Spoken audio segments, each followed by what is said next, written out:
This is the Celtic Soul Podcast, and you're all very welcome back to the show. My guest today will be Easterhouse-born Celtic fan and Kano Foundation Trustee, Joe Mackin. I would like to thank this episode's sponsor, our good friends in Philadelphia, the Ploughboys Celtic Supporters Club. And the news this week that flights will resume from November into the USA from Ireland and the UK was music to all our ears ahead of next year's big North American Federation Celtic Supporters Club convention in Las Vegas. And hopefully we'll be back also for the Super Bowl weekend and a return to Philadelphia for the Philly Failer, one of the best weekends on the Celtic supporters calendar stateside. And if you would like to be like the Ploughboys and sponsor an episode of the podcast or sponsor us in the fanzine, you can do so by contacting us through the website celticfanzine.com, on social media where you'll find us on Twitter, Instagram, Facebook and LinkedIn under Celtic Fanzine, and you can also email us at info@celticfanzine.com. We are fully fan funded, which enables us to produce free content across all our platforms. We do not have a Patreon and we do not go behind a paywall. But look, if you can't afford it and you would like to do so, you can support us by visiting celticfanzine.com, where you can donate for the price of a pint, and you can also support us by becoming a member, subscribing to the fanzine, buying a copy of the fanzine, a t-shirt or some of our merchandise at our online shop.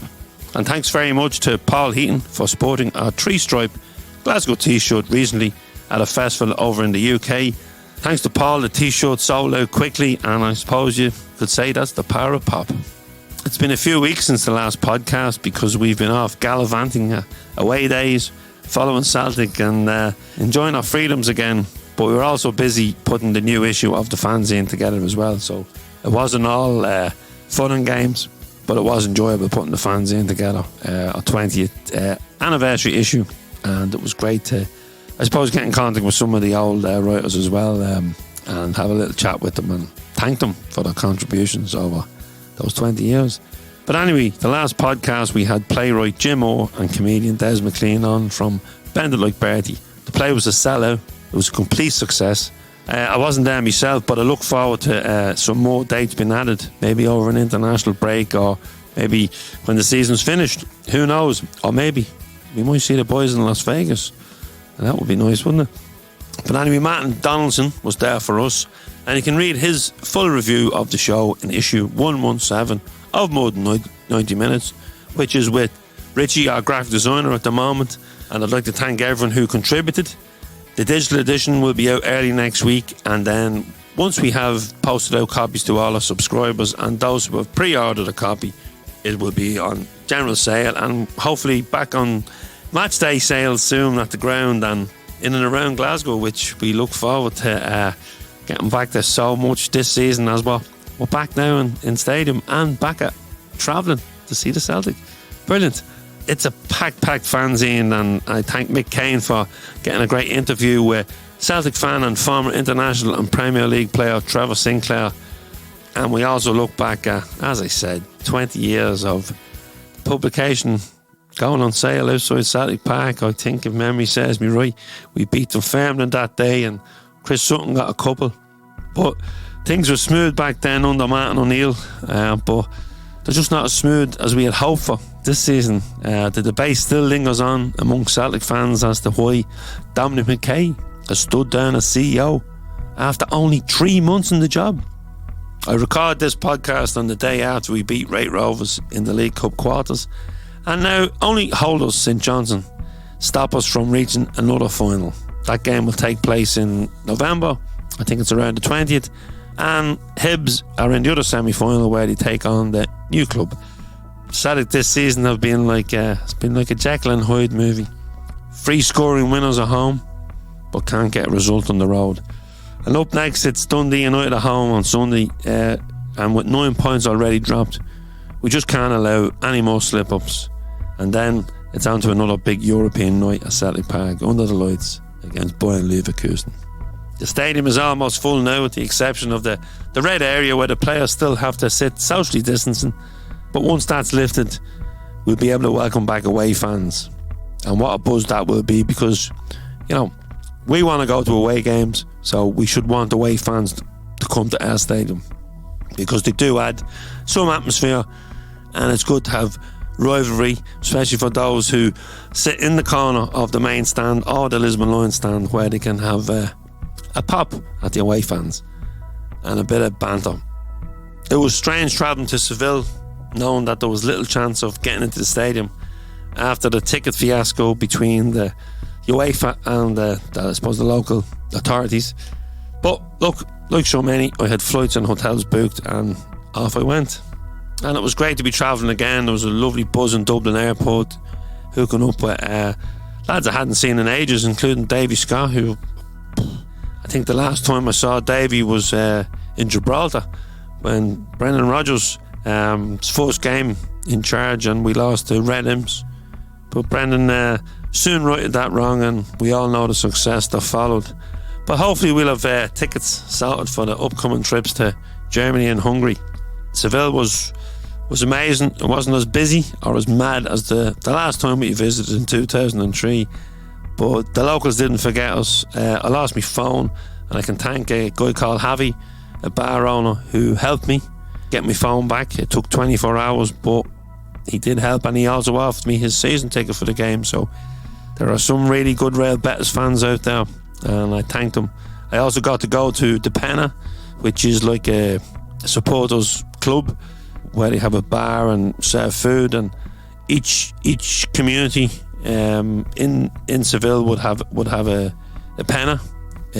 So I suppose, the easiest way to describe it is like a supporters club, and like a supporters club, it also plays its part in the community. And I thanked Jorge, who I made a presentation on behalf of the Debenham workers and the Don Patricio group. So that was an honour for me to do that, and I thank Fergus for giving me the opportunity, and I thank Jorge for his hospitality. Hopefully we'll have an interview with Jorge coming up soon enough. Don't forget, folks, the podcast is available across all platforms, so please subscribe and follow on your preferred platform, be that Apple, Acast, Spotify. We're on them all. And if you do hit that subscribe or follow button, which is free, you'll never miss an episode. And also, please visit our YouTube channel, Celtic Fanzine TV, and hit the subscribe button. You'll find all our shows there, including this podcast, and you'll also find Talk from the Terrace and the Grand Isle History podcast. They're also all available on CelticFanzine.com, where you'll also find news and articles, and as I said, all our podcast, video content, and our online shop. And finally, don't forget to download our free app, Celtic Fanzine, and you'll find that on the App Store and on the Android Store and what have you. And it's free. And with that, you'll get access to everything we do on your phone or your tablet at the touch of a finger.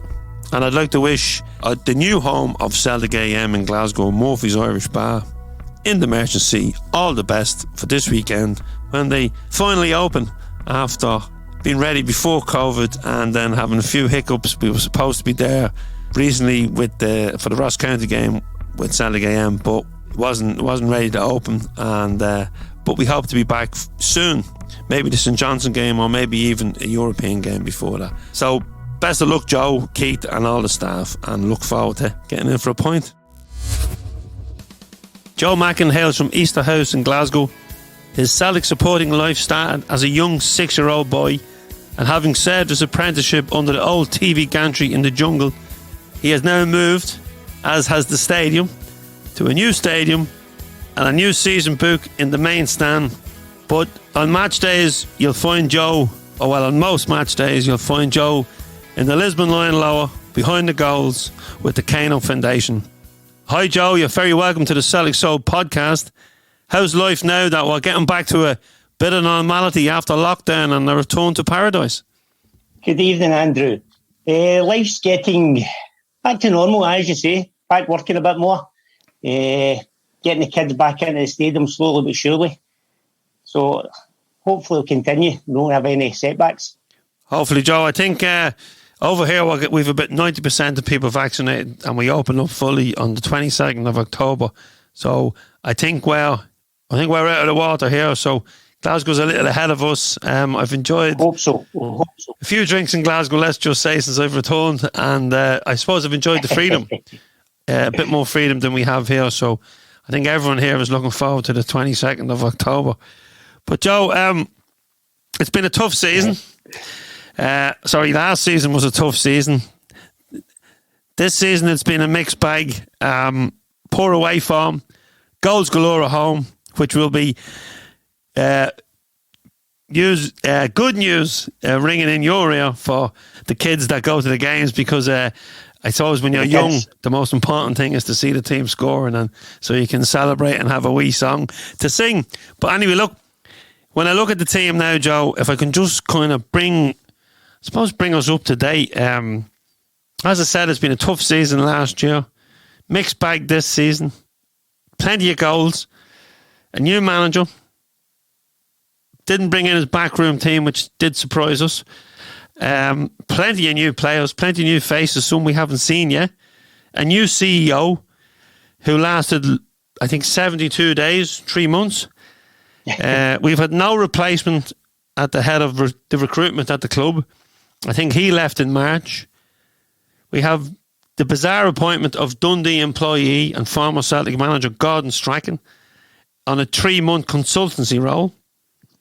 Now, some would say we're in a transition period, but others would say there's little stability or leadership at board level. So, Joe, I know you deal with the board through the charity, but I want you to put your own, I want you to take your Kano hat off and your Celtic fans hat on and just give us your thoughts, because I think I've recapped the last couple of months since I was speaking to you. I'll see you just reading that out there, that list. It's actually quite farcical, isn't it? When you get them one after another like that.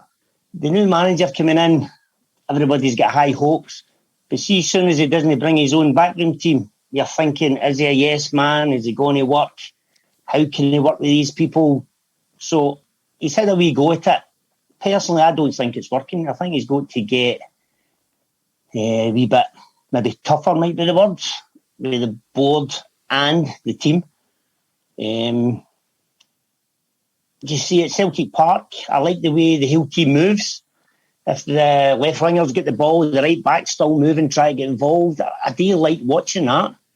But the total reverse is like Sunday, when you go a goal down, the team sits in the box and there's no plan B, there's no change. We don't try and get round them, we don't throw the big man up front and lump the bottom. It's still exact same.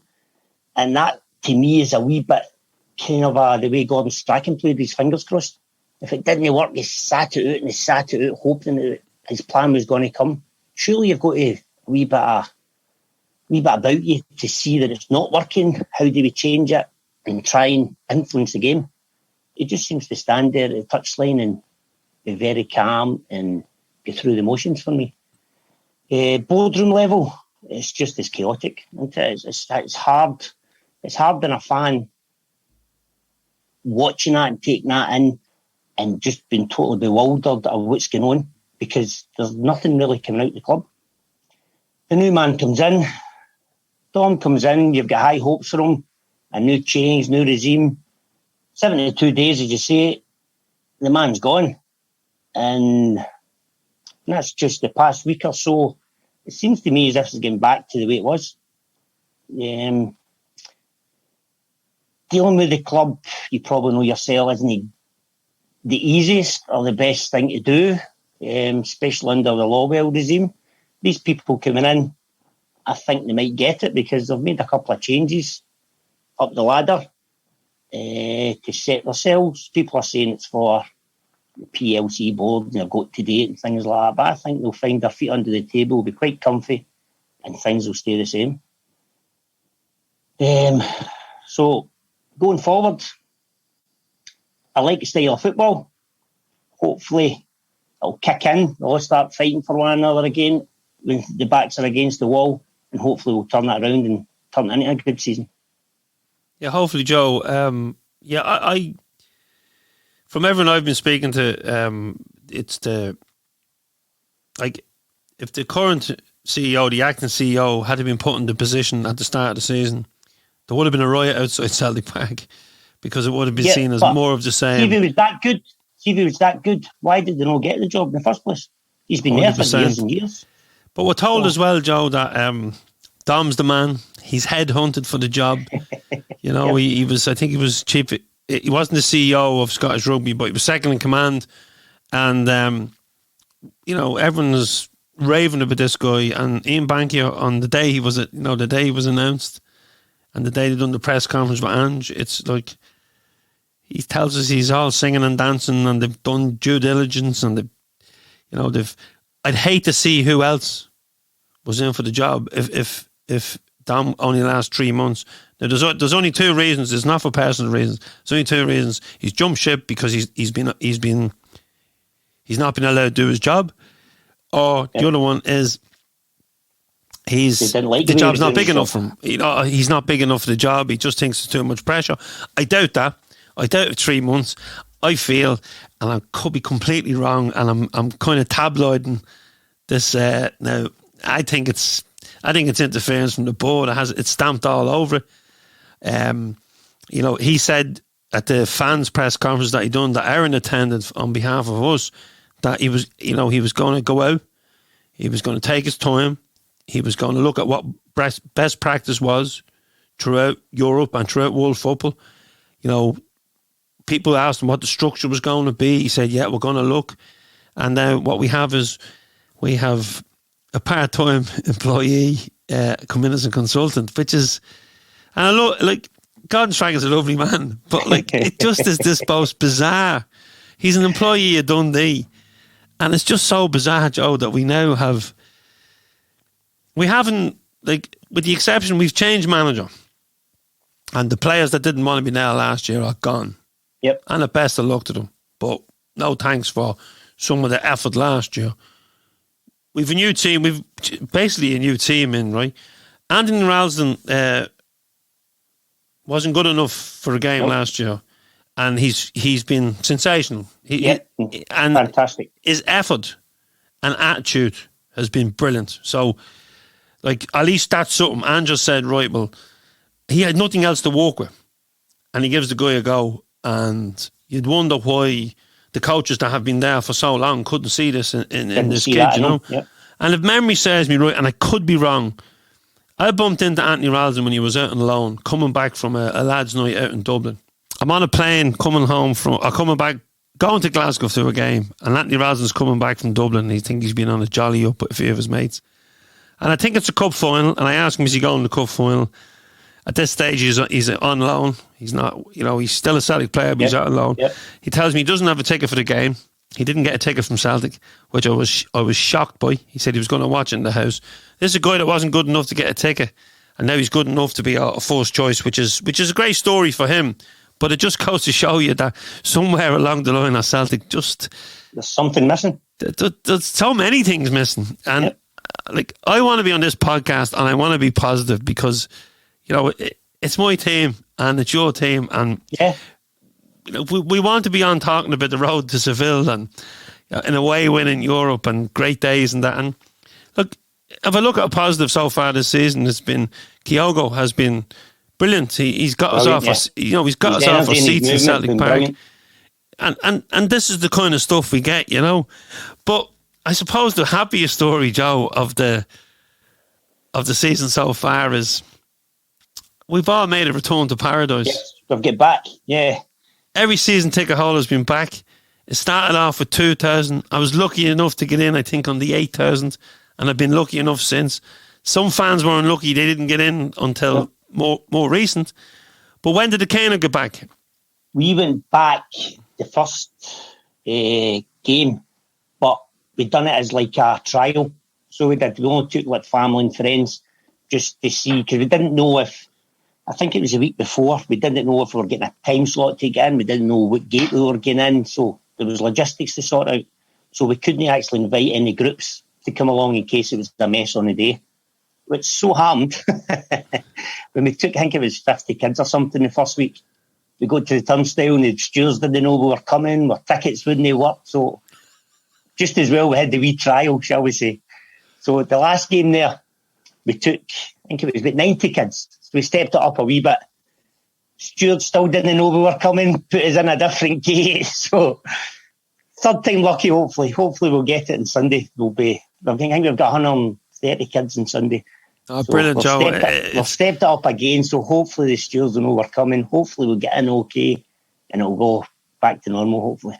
Joe, I've said it so many times that this is the feel good charity, the feel good factor, because so many charities, and not worthy charities, but you know, there's a hard luck story and a heartbreaking story, and the Kano story is just one of, happiness. You know, it's always, everything's positive, even if, as I say, we can't get into the stadium or church halls near electricity or something. We get around it, we make amends, we make the best of it. As long as the kids have the best day possible, that's all we're about, really. As long as the kids enjoy themselves, we've done our job. We get him happy at night. Now, I would imagine regular listeners to the podcast will know what the Kano Foundation is, but just in case we have some new listeners or some people who aren't fully aware of the Kano story, just briefly, Joe, can you tell us the history of the Kano and how it came about and why it came about? The Kano started 11 years ago now, and it started with guys on CQN were collecting for a boy called Mackin in Australia. He woke up one day, no well, sore neck, and ended up he was paralysed from the neck down. So Celtic fans were collecting for him. I think it was £68,000 they collected to adapt his house. He couldn't get out of hospital. He could get his medical and that, but to get home, he had to get his house adapted. So we collected money, got his house adapted, and they actually done a bucket collection at the game. The kids had done the bucket collection they took into the game. So somebody had the idea of transforming it into a kids' charity just for that. So that's me go along to the first meeting, Babbitt Bowser's in the town. And the initial idea of asking for 20 tickets, see if the fans could sponsor 20 tickets. That initial first drive, we get 50 tickets. So we did. So we had to go to Celtic, try and sort out all the legal stuff. But we took it to there. So 11 years later, we've now got 186 tickets, 154 kids tickets, and they're open to anybody that wants them. Anybody that applies, you just go on a waiting list for all over the country, all over Ireland. So anybody that wants them, they're available. So basically that's the stage we're at now. We've got these tickets, we need them full. So we need people to start applying and getting these kids to the games. I've seen kids going over the bow.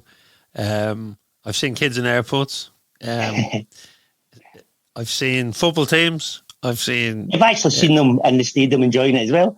Yeah, and then you get into the ground, and then I was invited one day. Thank you so much, Joe. I swapped my seat in the main stand, and I went around just to see what the crack was, and they're so looked after, Joe.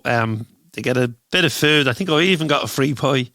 Not that I need one, but I think I did. Didn't but yeah, it's a great experience, and I think it's, as I said, it's the feel good factor charity.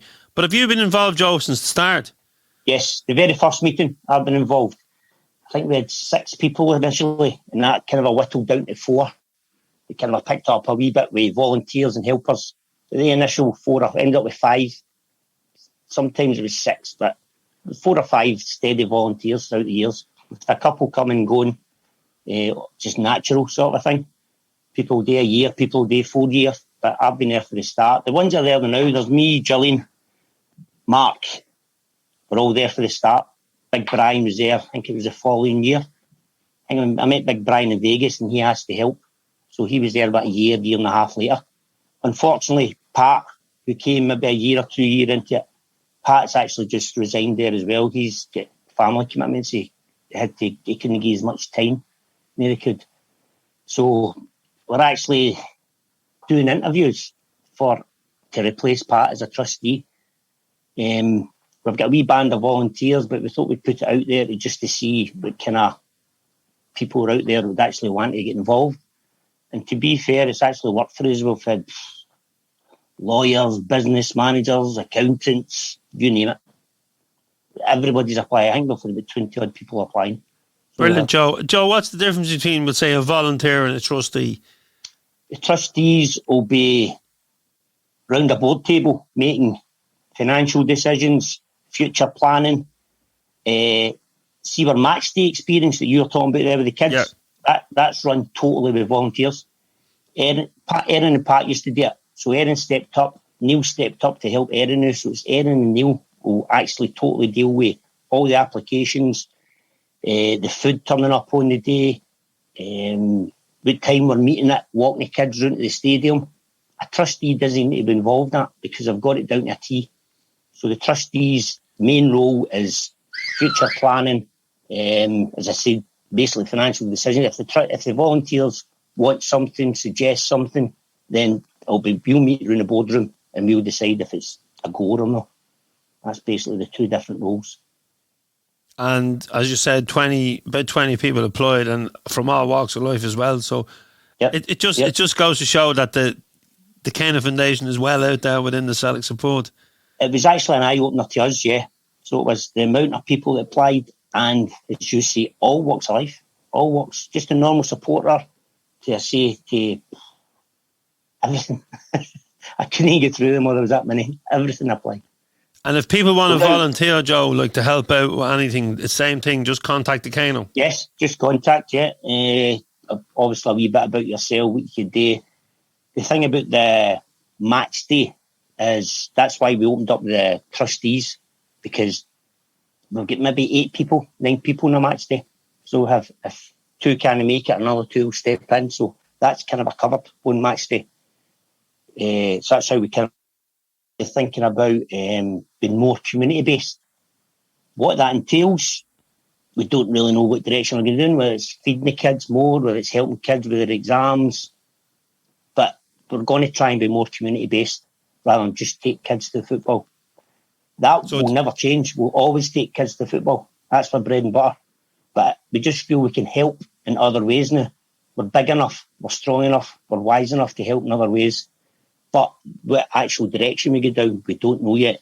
So once we get maybe the other trustee in, sit down, have a word and see what we can do. Maybe a couple of paths in front of us and we'll pick one.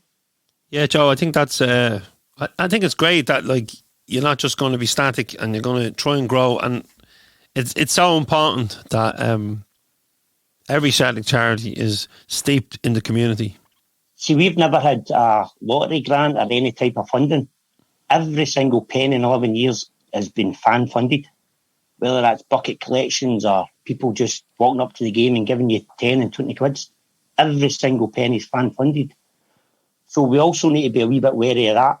We couldn't, maybe you'll not give me £1 a week to go and help the kids' exams or whatever. So we need to watch what they're doing, what line we go down. But it won't be too far away from things like that. Do you know what I mean? I don't think people would moan and grumble about things like that if you're still providing a service and helping. Do you know what I mean? Yeah, Joe, before I get into the funding, because it is fan funded and there's a few bits and pieces I want to ask you about that. How many kids have we now through the turnstiles? We just broke through. See the very week that the COVID struck and the games get cancelled, that was our 11,000th kid. So the game we took, our friends and family, the wee trial game, we didn't count that. And the next game, that last game there, with 11,000 kids through the turnstiles. Unbelievable. Well done. It's well done to you and to everybody involved. It's pretty phenomenal. See, a few people say that, but in my mind, I think of the first 3-4 years when we had no money at all. We're all chipping money in. We're buying Celtic tickets and having a dance to pay for it, and it was just crazy. We're trying to pay in instalments. Robbing Peter to PayPal. Yeah, all the memories come flooding back to me. So they do. But Joe, nobody walks before they crawl. No, and it helps you, I think. It does help you in the long run, because you know, even if it does get back to being that bad, I know we can survive and get through it again. Yeah. The way 100%. we try and work just now is with our accounts, we try and keep 3 years' money, so that if there's a world disaster or something goes wrong, heaven forbid. Yeah, I know, we can, if there's a COVID situation, we can survive it. So that's kind of our business model. We always try and keep 3 years money there. Which is a great business model. And it also lets you say to Celtic, we're not going away, we're still going to be here. Oh, well, that's for sure. Joe, as you said, the charity is fully fan funded. I always get tongue tied when I say that, because it's like this, like everything we do, the fans in the podcast, it's all fan funded. Like we don't have any Patreon or put stuff behind a paywall. Everything's free.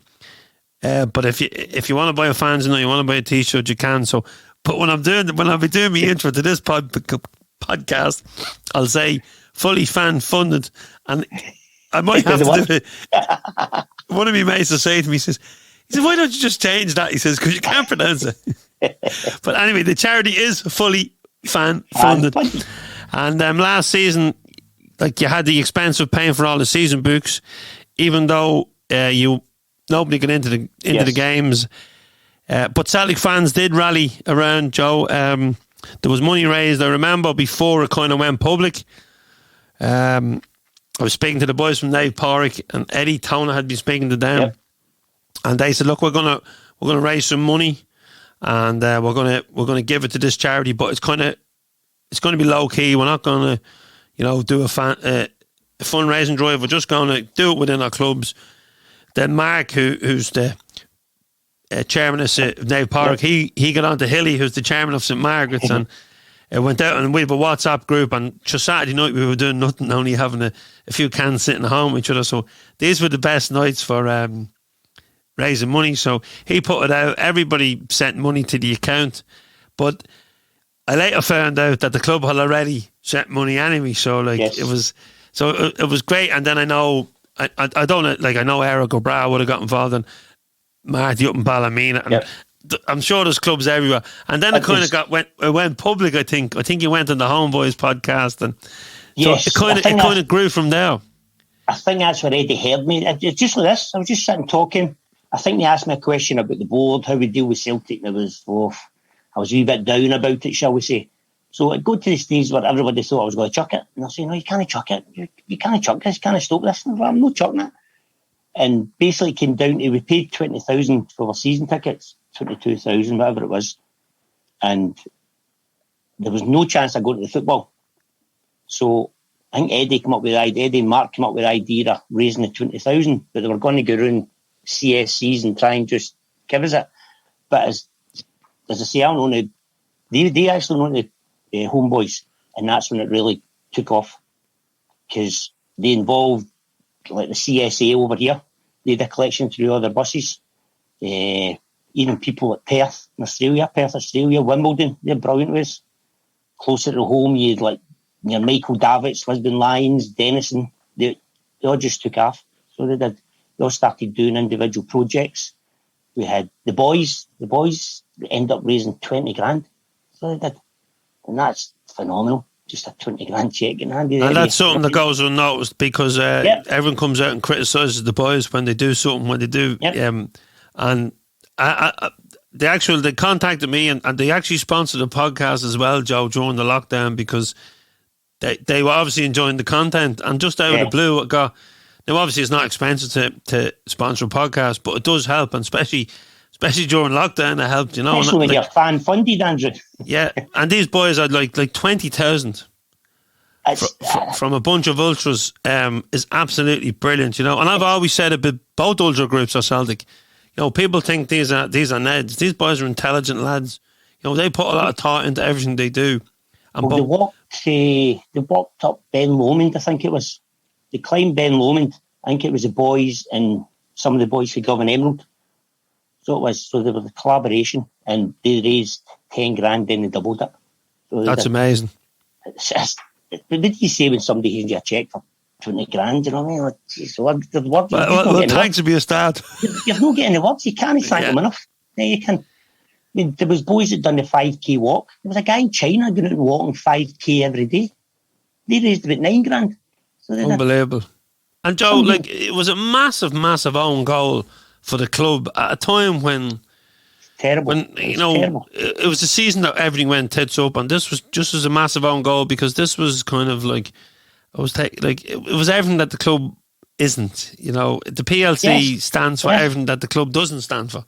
Like the history of the club, and why we were founded. And I just can't get out of my head. The club took 20 odd grand off a kids' charity, knowing they weren't going to get back into that stadium. There's just nothing right about that, Andrew. There's nothing right about that at all. And they knew that, and they didn't give a damn. They did. And I can see how upset For those listening on audio, I can see how upset Joe still is over this. But Joe, am I correct in saying that they haven't charged it this season, so they have repented? Yeah, no. You were talking earlier on about Dom. Dom came in. I don't talk to Celtic at all now.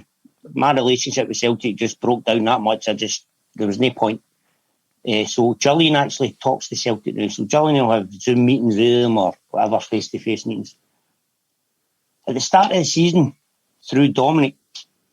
So we're talking Dominic McKay here. Yes. Yes. I didn't meet the man. Gillian met him, Brian met him, and they said it was fantastic. It was brand new, great ideas. But the club actually gave us £7,000. They paid for all the kids' tickets this year. We still paid 13 for the adults to take the kids, but they actually gave us £7,000, which I was amazed at myself. I wasn't expecting anything like that, But they actually gave us they paid for all the kids' tickets this year. So they did tried to make amends. Dom was actually supposed to be coming into the last game with the kids. So he wanted to experience just what you done, experience the whole situation. He was going to come to the church hall, have a burger, have a hot dog, walk around with the kids and sit with the kids. But as we know, it didn't last that long. So I'm afraid, I'm just scared it's going to be back to normal. And was he the first board member that ever said, I'd like to come and see what you do? Yes. So we had a wee bit of hope for a better relationship. Things started well. We were promised things came through. But in the past week or so, it's kind of been a wee bit sketchy again. So fill us in. the saga. They'll be turning off, they'll be bored. It's just there's been a lot of fans. This year we get the £50 vouchers.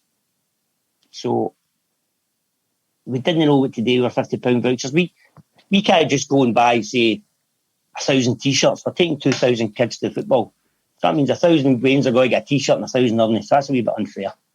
We can't go and buy pencils and sharpeners and cups and things like that, because where do we store them? How do we give them to the kids? So it was a wee bit tricky for us.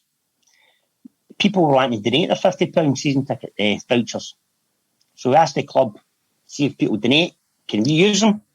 Yes, certainly. So thought, brilliant, this is great.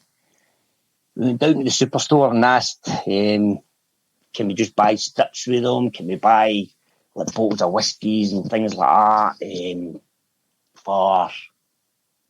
So if we go to dances, say we go to your dance, your annual dance, we've got a wee raffle prizes and things like that. Can we turn things into money? They actually suggested we could turn them into gift vouchers and we can use them throughout the season. So we didn't need to just spend all the money. That was a great idea. We didn't even think of that. We went down last week and all that was kind of a poo-pooed and reneged, so we don't know if they're going to come through with their own suggestions. We're still in discussions with them. I've got a meeting tomorrow with them. So what you're telling me, Joe, is it's frustrating. Andrew, as I said earlier on, yourself, it's just so hard. It's really hard. I've no inkling why it's so hard. I don't know, working with them for 11 years, why it's so hard. We have nothing bad about us. We're all goodwill stories. We don't bring anything at all to their door negative. But it's just something doesn't click in there. I don't know what it is. It just, nothing runs smooth. Do you think, Joe, that it's because that Celtic have their own charity and they want to put that out front and they don't want to be seen to be promoting other charities? I would hope not, because we don't compete with Celtic Foundation. Celtic Foundation are working in millions and we're working in thousands. It's total different ends of the scale. Do you know what I mean? So there's no reason to think that way. There is. There's much bigger projects. We're basically taking kids to a football game. That is be all and end all we do. We do have the odd dance, we do have a odd bucket collection, normally start of the season, but we don't interfere with, we don't try and stand on or block Celtic Foundation bucket collections and things like that. We don't try and time it saying, try and catch some of their money or steal their money. So there's no competition there at all. And do you think if Dom McKay, the exiting CEO, had to have got the chance to come see what you do, that, you know, probably would have made things a lot easier, maybe, when you are negotiating with the board about £50 vouchers? Yes, we had high hopes because, by all accounts, it was Dom that transformed the Scottish rugby and brought more kids to the Scottish rugby. It was like £1 to get into the rugby and things like that. So we're hoping his ideas that he'd used in the rugby could benefit us. But we kind of asked the question that when he came, are you going to keep the £50 season tickets going? Because that's basically our lifeblood. If that even doubles, then we're in trouble. So as long as they keep the £50 season tickets, I'm not being funny, but we don't really need a lot of Celtic. With the relationship getting better, we did ask for our names on the screens and things like that. All these things kind of fell away throughout the years. So we were starting to ask for wee things like that again. But nothing, we don't really need, we're quite self-sufficient. We don't really need Celtic. Every day. We don't need we're in kind of a certain areas. We don't need special treatment getting in and out. We don't need to feeding areas and things like that. We've sorted all that ourselves. So there's no demands on Celtic. So I don't see why the relationship is so sticky and hard. It's even I knew the reason, I'd go in and hammer it out with them. If it's me, if it's somebody in there, I don't know. I can't put my finger on it. Every time you go and talk to them, it's, oh, you are doing great and we respect you, but it doesn't come across that way when you're actually wanting action off them. It's just hard. It's just hard. That's the easiest way I can explain it. So, it's been great talking about the Kano, but I want to find out a little about Joe Mackin, because take me back to those early days in Easterhouse, starting to follow Celtic, and I suppose growing up in the jungle. Yep. Serving your apprenticeship. My brother used to take me to games for a young age. As I say, you said 6 or 7. It must have been 76, 77. And he used to stand in the jungle, so I was always in the jungle. Once I was a wee bit older and they let me a wee bit more freedom, I'd wander up the back a wee bit and get involved in the singing and the dancing. So some of the games were really tight when you were young. You were just kind of you get lifted and you just floated whatever way the crowd went. And even, I can remember some right hairy even reserve games, Celtic Rangers reserve games, maybe Monday nights and things like that. That's when we were called Rangers, right enough. But some of the times in the jungle were really good, because as you got a bit older, it was an experience just getting to Celtic Park and getting home, like on the buses and things. So you had a crowd of friends feast through, shall we say, but you had to get through all the other schemes on the bus. So depending on which schemes you went, you had to get the seats up to the windies and try and save yourself and things like that. So it was a wee bit harum scarum at times. But I wouldn't change it for the world. What an upbringing, it was brilliant. Yeah, you mentioned your brother there, and the Celtic is, you know, sometimes people go, oh, not that statement again, the Celtic family. But I suppose outside the corporate slogans, you know, it is kind of like a family, Joe, because we've so many friends that we've met. You know, as you say, your brother took you. I'm sure within the first couple of games there was a kid somewhere that you hooked up with, or, you know, a mate from Easterhouse that was going to games. And, you know, you progress then into your teens and you meet people and you start going into Glasgow. And then all of a sudden you realise, you know, this club is massive because there's people coming over from Ireland, there's people coming over from England. And then there's the whole American thing, Australian thing. So, like, it's a kind of a huge family, and the match day experience, as I always say, it's more than 90 minutes. I struggled, Joe, last season. I wouldn't say I mentally struggled, but it was certainly it was a tough time because I felt like a prisoner in my own home on match day because it's something I'm not used to. You know, there was, you know, Sandra and Connor wouldn't watch games with me anymore because I'm normally quite at a game. But I found myself shouting at the television, and the dog was looking at me. Henrik was going, "The fuck's going on with you?" That was your out. That was just getting your frustration out. Yeah, and like normally when you leave a stadium when you've had a bad result, but it's home or away, you're on the bus, supporters bus, if it's an away game, or if you're in a European city, you're walking into a bar. And then if you're in Glasgow, you're either heading to the airport with your pals, or you're heading on back on the bus, to the ferry, or you can down to Gallagher for a pint, or into the city for a pint. And you have this thing where you can talk out the game, your frustrations.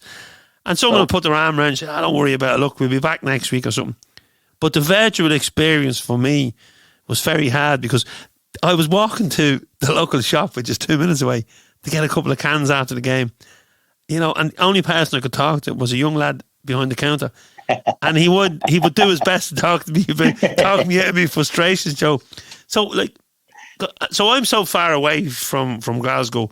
But you're in Glasgow, Joe, right? Now, there's good and bad things in that, because you also have to put up with the other side of the city when they're winning, which can be a head wrecker. How was your virtual experience? Very similar, I would say. It was strange for me because I'm normally on the go for maybe 10:30, 11 o'clock in the morning. Saturday morning, my phone just doesn't stop. What time we meeting at, who's coming, I'm going to be late, and blah, blah, blah. So my phone doesn't stop. You're normally meeting people round about the ground, whether it be the Irish kids who'll be in at maybe 11:30, or you're meeting people who give them polo tops, scarves, or whatever before the game. So, see the virtual, you were sitting about to 3 o'clock waiting the kick-off, and I didn't know what to do with myself on a Saturday morning, because you weren't getting out. So you're just sitting about the house, volunteering to do dishes and cleaning the players before 3 o'clock, just waiting the game coming. So my experience was very similar, but it was a full day I was missing. You're probably the same, because you're normally flying over on the Saturday, you're up early on the Saturday. So it was a full day's experience I was missing. So it was. I could cope. I could cope before the game, Joe, because at the start I didn't miss, getting up at 5 a.m. and 4:30 to travel. But because you were getting up in the morning, take the dog for a stroll, do what you have to do. I was doing a lot of stuff online with the fanzine and a lot of writing blogs and blah blah blah. So I was kept busy. But it was after watching the game was hard enough. But it was after the game. Helped. I see your WhatsApp groups, they were always digging after games and whatever, so that helped. Yeah, and I had to go off social media because it just got that toxic. And the WhatsApp group, maybe you're in 2 or 3, but you kind of go, right, I'm not going on to that one today because, it's just too wild. Yeah, and you can find yourself, I don't know, Joe, arguing with people. But then at the end of it, instead of sitting in the bar, talking the game out and having a bit of crack, you were sitting in the kitchen having the can on your own and wondering will I ever get back. And the release during lockdowns and Saturday nights, I always had to actually had a drink. I would just sit and listen to my music, watch YouTube or whatever on telly, because there was all sorts of live music on the Saturday night. Even yourself late on, I would always try and have a drink on the Saturday night just to see that's the weekend. I'm having a wee drink just to split it up for the normal weekday sort of thing. Well, I kind of stuck to just drinking on a Saturday because I wanted to have a start of the week and an end to the week. So the week started on Monday. Yep. Sunday you could recover if you had a few drinks, but Saturday, the week started on a Monday and it finished on a Saturday evening after the football or whatever. So that was kind of my way of dealing with it, Joe. But when I went to Glasgow for the first game, I stayed for 5 days. And it was it was just brilliant. It was just brilliant just to get back and to go for a pint and meet people. And it was funny, I went to visit friends and they had babies during the lockdown, and people that celebrated birthdays and people had lost loved ones. So trying to do a bit of visiting as well. It wasn't all party, Joe. But Joe, that Celtic family I speak about, I know you've been to Vegas because I bumped into you in Vegas, and that's what I love Vegas for, because that's where I meet people from all over the world. I meet them every 2 years, and hopefully I'll never miss Vegas, because I think that's the best thing about Vegas. Meeting the wee old man from Canada or meeting the guy from wherever, do you know what I mean? Brilliant. I love it. And we're back this year because the flights we can now fly to the States from November, so hopefully we'll all be back and having a good old time, Joe, and as you say, chatting to people that you haven't spoke to in ages, apart from online. But Joe, you've also been to Australia. You've also been at functions in Australia with the Kano. Yes, I was actually asked a couple of times, but it was always January, so I couldn't really have 2 weeks off work at Christmas and disappear in January. So it came, I think that must have been about 3 years ago now, Andrew. I think it was. Yeah, I remember you going off. I was disgusted you didn't invite me. And I get invited again. So phones Debbie and I'm saying, Debbie, I've actually been invited to Australia, blah, blah, blah. And she's like, you're kidding on, blah, blah, blah. I said, no, I can't really go. So I phones the guy. I says, look, can't really go. I think Debbie was getting a graduation or something. I said, Debbie's graduation. The guy says, bring Debbie with you. And I was like, oh, that's a game changer. Hold on, phones Debbie. Debbie, they're inviting the twos to Australia now. So we ended up, we went, and it was the time of our life. It was absolutely brilliant. Brilliant. And you know what, Joe? And well deserved for all the work you do on behalf of the Kano. And I'm sure you were representing everyone over there, Brian and all the crew, Erin. Listen, I know, right, we spoke before about the furthest we'd been to see Celtic in like the actual team without being at a function. Yep. Yours is Toronto? Toronto, I was, yeah. We were going on a family holiday. We used to go to Toronto every 2 years. And I was supposed to fly back. It was either the Friday or the Saturday. And Celtic were playing the Sunday, I think it was. They were playing Roma. So I had to extend the flights for all the four days, the full family, costing an absolute fortune. So, because I wasn't leaving Toronto because Celtic were going to Toronto. I think typical Celtic, they let me down and get beat. So after me spending a fortune to go and see them. But I know people who, I'm not sure about the Canadian connection, but I know people in the States who can't come home for whatever reasons. Yeah. They can't come home, and for them to go to see Celtic in the flesh. Well, there was a massive American contingent went up to Toronto. So yeah, it's a huge thing, and I've spoke to people about it, and maybe, you know, in the future that, you know, Celtic could go over. And I remember speaking to, I think it was Joe Cook from LA, and Joe was saying, even if they sent a reserve team or a youth team over, and he says, to a tournament that we could attend. Yep. You know, and how simple is that? You know, it's like, like I was complaining there about, you know, COVID and not being able to get to Glasgow, but there is people who live so far away they just can't get there, you know.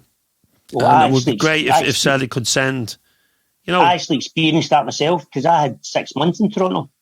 I stayed there. I was getting up at 7 o'clock in the morning, getting away downtown to see the games and things like that. And it's a wee bit, you need to be dedicated. You need to get up early, and especially the early games now, do you know what I mean? You need to actually be committed and go, especially to keep these clubs alive. Everybody can see it in their houses now. Everybody can have Celtic TV. But to keep your supporters club going, you've got to get up and attend and buy a couple of pints and things like that to keep them ticking over.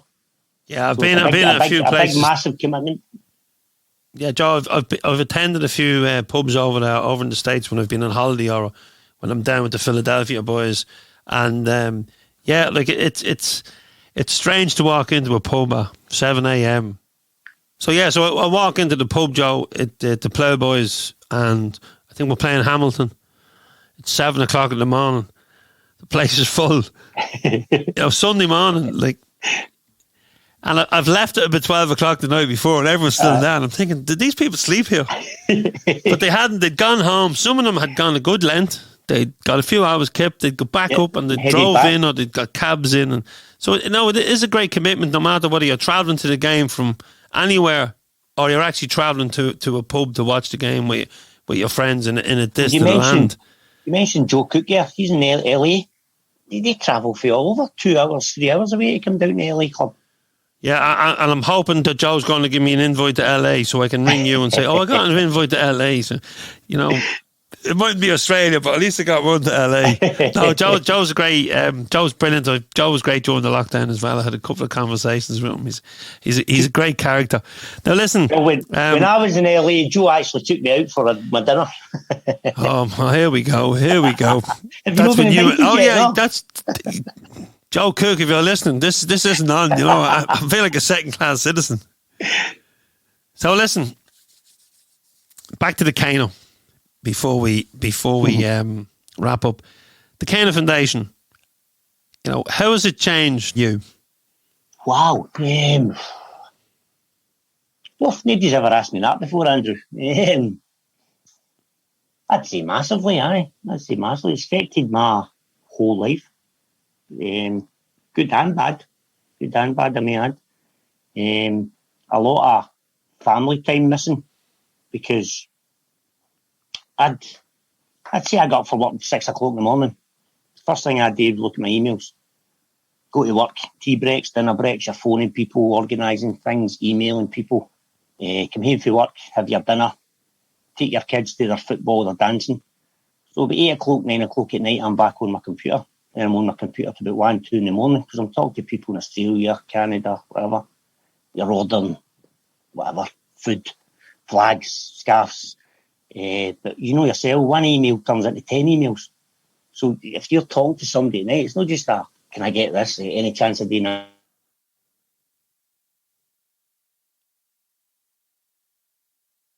Your time up, sort of a thing, especially at the start. So it did. So I affected my family life a lot, but it was always in the back of your head that you were doing the best for the kids, sort of thing. That's how you got through it. Well done. It was a question that I've kind of always thought about. No, I spoke privately with people that run supporters clubs or are involved with different groups, and it does take, and sometimes it takes people take a turn for the worst in it, and then there can be other people from outside, who cause trouble as well and put people under a lot of stress. So these things happen, and I just wanted to ask the question. Now, finally, Joe, before I let you go, I have a Celtic Soul time machine. I have a Celtic Soul time machine, and I like everyone to climb into it and take us back to a moment or a memory or a match during your life that you'd like to revisit. Yeah, I would probably need to say Seville. Seville, we were there for a week. There was 8 years. We didn't have a ticket to the game. We stayed 2 hours away to Seville. We slept in a park the Tuesday night. We slept in the bus station the Wednesday night after the game. We had 50-year-old lassie with us, my wee niece. And there was a 50-year-old boy. The two of them, to this day, say it was the best holiday they've ever had. And that was us getting beat. I would probably need to say Seville. It was just unique. Try to walk through these streets the day of the games was just impossible. The buses were getting stopped, streets were getting shut down. It was just, if you weren't there, you couldn't explain it to somebody. You had to see it. Yeah, it was a special week. I stayed in Benamedina. We only went up the day of the match. We were going to stay the night, but we got out of Dodge fairly quick after the result because we just jumped on a bus. Yep. With Nave Park and heading down the road back to our digs because we were so good.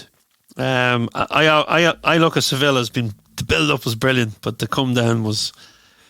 Well, and then finished off at Kilmarnock, Well, what I was going to say, I had another bit of experience because we were in Stansted Airport coming back, and we had to listen to the Kilmarnock game in the airport lounge, and we had there's a big massive square.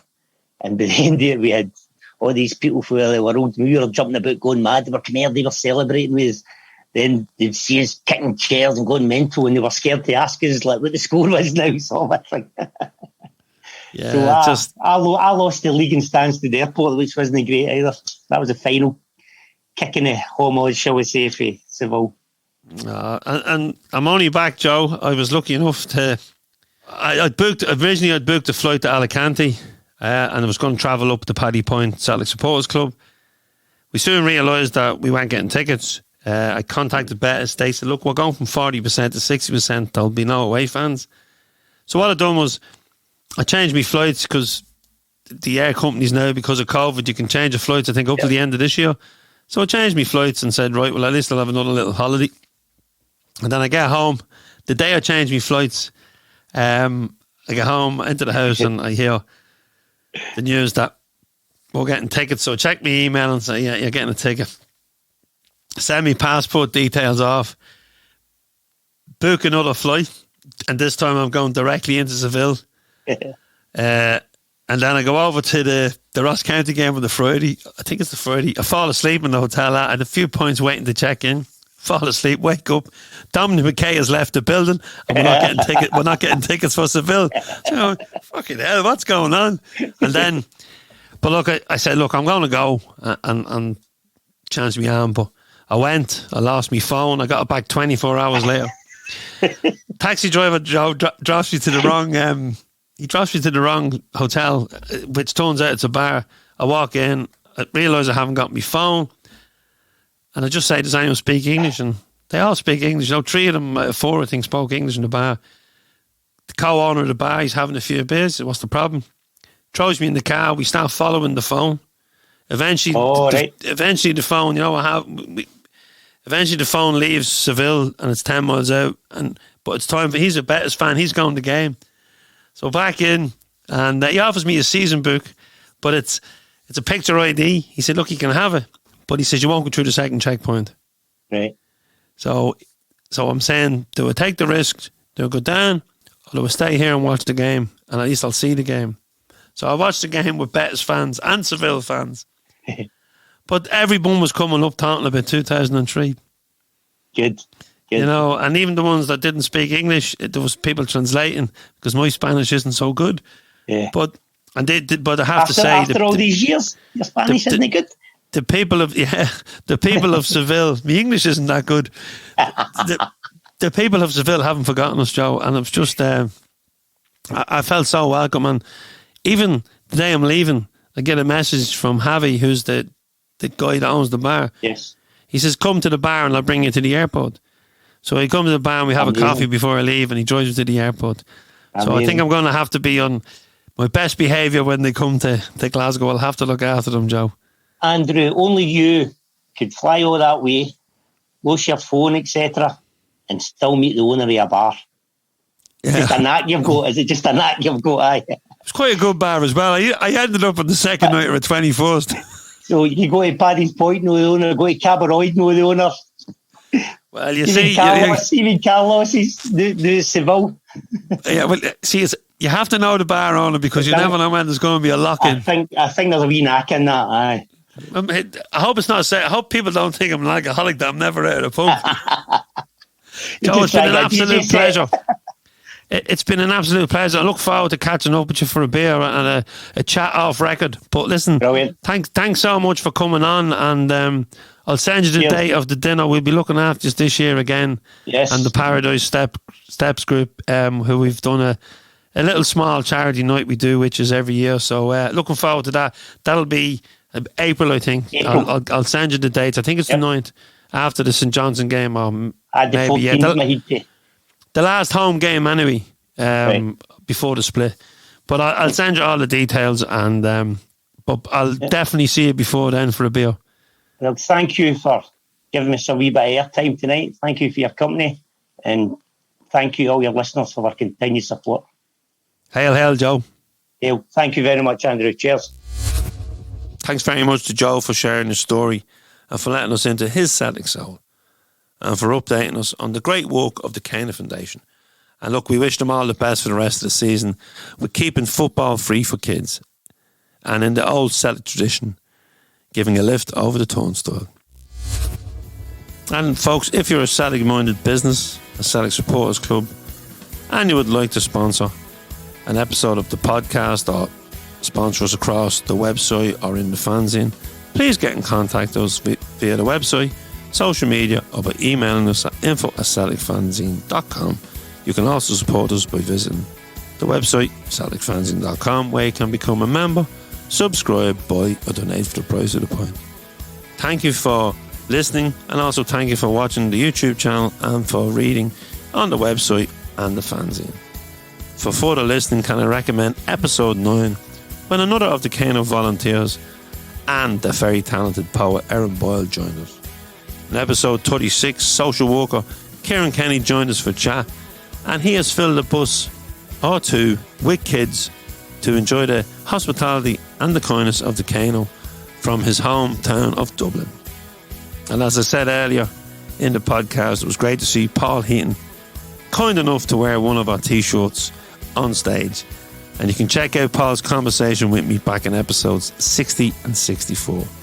If any artists want us to play out with their tune, song or poem, give us a shout. And please keep all the suggestions coming in for future guests. And let us know what you think of the show and indeed the fanzine. So please keep those comments coming in. Well, that's it, folks, for another episode of the Celtic Soul Podcast. We played Dundee United on Sunday, and then it's another big European night against Bayern Leverkusen in Glasgow at Celtic Park under the lights. So until then, folks, keep the faith, stay safe, and hopefully I'll see you in Glasgow, and if not, I might bump into you on the road following the famous Glasgow Celtic. And we'll play out now with a poem from the very, very talented Glasgow poet Aaron Boyle. When I was wee, we didn't have BT Sport or Sky Sport or Celtic TV. I never even had a telly. I'd spend my week going at Hargraf, going at Welly for pennies. I'm telling you, pal, you don't know how lucky you've got it. You see, when my dad was working, quite often down at the yards, and my ma would give me some change for the game. But if I stuck an old man's booze up my jersey, he'd lift me out of the turnstile to see the game. And I'd spend that change, and I'm macaroon while listening to the tune of the Jungle Boys making noise. It was paradise for me as a young boy. And as I grew up and went out with my pals, we drank under tricolours in the ceiling while feeling that this is something special. Though no marriage material, as my plans are far from Glasgow's territorial schemes, and it seems my pals praying to their tonic wine as a sign that this life isn't meant to be. So I kept it Celtic, only Celtic. I kept my scarf tucked into my chest, jacket zipped up, hiding my crest. I sung Celtic stories in a Celtic bar to the tune of tin whistle, mandolin and acoustic guitar. The adrenaline. My heart beats to the sound of the drum, and what you know now is section 111. My toes are numb, I'm not the only one. My true love seats 60,000. My true love is anything wrapped in white and green. Me and your mother surrounded by absolute scenes. I grew up in love with the Celtic supporters. No the Carlton Toms or rebel songs, but a club like no other. You see, when I was wee, we didn't have toys under the tree in December, but socks without holes in them was what I asked for. And the best Christmas of all, a Celtic tap and a football. When I was wee, we didn't have BT Sport or Sky Sport or Celtic TV. As a Celtic fan now, pal, you don't know how lucky you've got it.